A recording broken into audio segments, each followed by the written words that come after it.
तर मित्रांनो, शिवनेरी किल्ल्यावर ज्याला आपण अंबरखाना म्हणतो, त्या वास्तूच्या शेजारी असलेला महादेव कोळी चौतरा हा महाराष्ट्राच्या अस्मितेचा आणि बलिदानाचा सर्वात मोठा पुरावा आहे। या एकाच ठिकाणी इतिहासात दोन वेगवेगळ्या कालखंडात महादेव कोळी समाजाच्या रक्ताने हा इतिहास लिहिला गेलाय। त्यातलं पहिलं बलिदान हे 1650च्या दशकात झालं। त्यामध्ये वीर खेमानाईक यांच्या नेतृत्वाखाली कोळी समाजाने मुघल सम्राट शहाजहानाविरुद्ध स्वराज्यासाठी आणि आपल्या हक्कांसाठी तीव्र बंड पुकारलं होतं। मुघलांच्या जाचाला कंटाळून पुकारलेले हे बंड मोडून काढण्यासाठी शहाजहानने मोठी फौज पाठवली। या संघर्षात पकडल्या गेलेल्या सुमारे 1600 कोळी वीरांना शिवनेरीवर आणले गेले आणि या चौतऱ्यावर त्यांचे शिरखान करण्यात आले। त्यांच्यावरती दहशत बसविण्यासाठी तिथे कवट्यांचा ढीग रचला गेला, म्हणूनच याला काळा चौतरा असेही म्हणतात। हा उठाव नक्की का झाला, त्याचं कारण काय होतं? तर महादेव कोळी समाजाचा हा लढा प्रामुख्याने नेहमीप्रमाणे हक्क आणि स्वातंत्र्यासाठी होता। त्यामध्ये जमीन आणि महसूल जे मुघल आणि नंतर पेशवे काळात कोळी समाजाच्या जे पारंपरिक जमिनी त्यांच्याकडून वसूल केला जाणारा कर टॅक्स, हा कोळी समाज यावरून म्हणजे वाद करत होता। त्यामुळे राजकीय स्वातंत्र्य कोळी समाजाला हवं होतं। कोळी समाज मुळात सह्याद्रीच्या डोंगरदऱ्यांचा राजा होता। त्यांना कधीही कोणाची गुलामी मान्य नव्हती।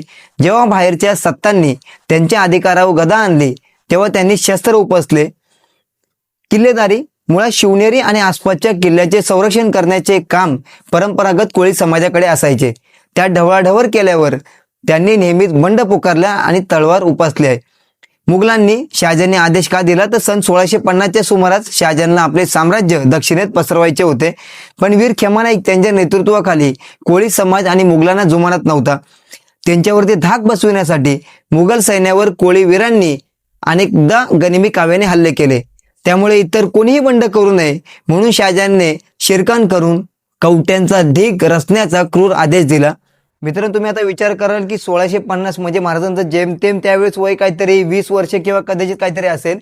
तर या अशा प्रसंगामध्ये या वयामध्ये शहाजहानला स्वराज्य नावाची भीती वाटावी, तर त्याचं मूळ कारण होतं की आऊसाहेबांनी आणि शिवबांनी ज्यावेळेस पुण्यामध्ये सोन्याचा नांगर फिरवला त्यावेळेस तळागाळातील हेच आदिवासी भिल रामोशी हे जे मूळ निसर्गाशी जोडलेले जे घटक होते डोंगरदऱ्यातले, यांच्यामध्ये स्वराज्य नावाचा हा जो घटक भिनला की आपलं राज्य, आपली जमीन, आपली माती, आणि जे कोणी इथले येऊन उपरे येऊन किंवा बाहेरचे सत्ताधारी आक्रमणकारी येऊन जे इथे राज्य गाजवतात त्यांचा निष्पात करण्याची जबाबदारी शिवबांनी आणि आऊसाहेबांनी, खरं माझ्या अंगावर काटा आहे हे बघा, की ही जबाबदारी आपल्या प्रत्येकामध्ये दिली। ही भावनाच किती छान आहे बघा ना, म्हणजे पेटून उठणारी भावना आहे ही भावना। खरं तरी महादेव कोळी समाजामध्ये आणि कदाचित अनेक जाती धर्मांमध्ये त्यावेळेस ती पसरली, आपल्या मराठी महाराष्ट्रातल्या भूमिपुत्रांमध्ये।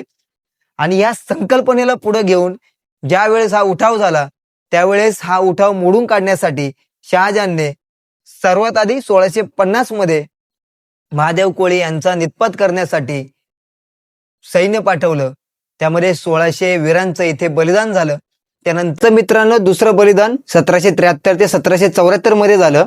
पेशवे काळात महसूल, जमीन आणि राजकीय हक्कांसाठी महादेव कोळी समाजाने पुन्हा एकदा मोठा उठाव केला होता। पण त्याचा राजकीय इतिहास असा आहे की 1773 ते 1774च्या काळात पेशवे दरबारात सत्तेसाठी संघर्ष सुरू होता। नारायणराव पेशव्यांची हत्या झाली होती। अशा अस्थिर काळात महादेव कोळी समाजाने आपल्या मागण्यांसाठी उठाव केला। सत्ता जरी मराठ्यांची असली तरी राजसत्तेला आव्हान दिल्याने तत्कालीन सुभेदारांनी हे बंड कठोरपणे चिरडले।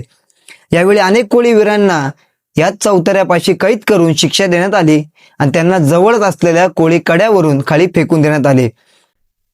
तिथे शिवनेरीवरती 2 वेळा शिरकान का झालं, तर शिवनेरीची निवड करण्यामागं काही खास कारणं होती। त्यातलं महत्त्वाचं कारण म्हणजे प्रशासकीय केंद्र।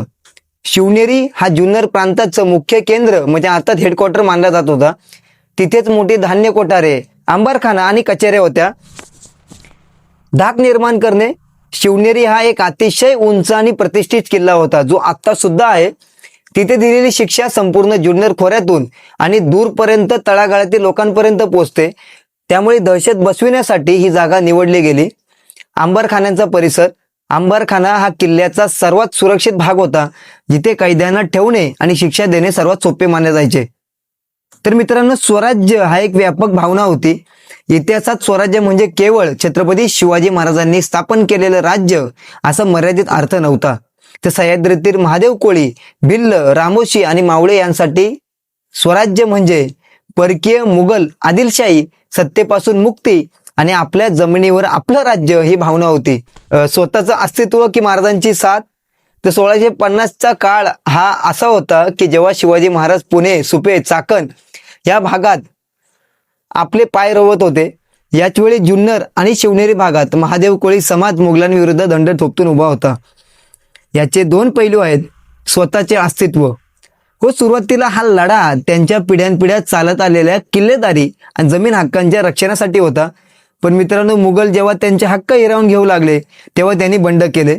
स्वराज्याला पूरक लढा, महाराजांचे कार्य आणि कोळी वीरांचा लढा याचं एकच ध्येय होतं, परकीय सत्तेला हकलून लावणे. जरी त्या क्षणी ते थेट महाराजांच्या सैन्यात नसले तरी त्यांचा लढा हा मुघल सत्तेला कमकुवत करणारा होता. तो स्वराज्यासाठी पूरक ठरला.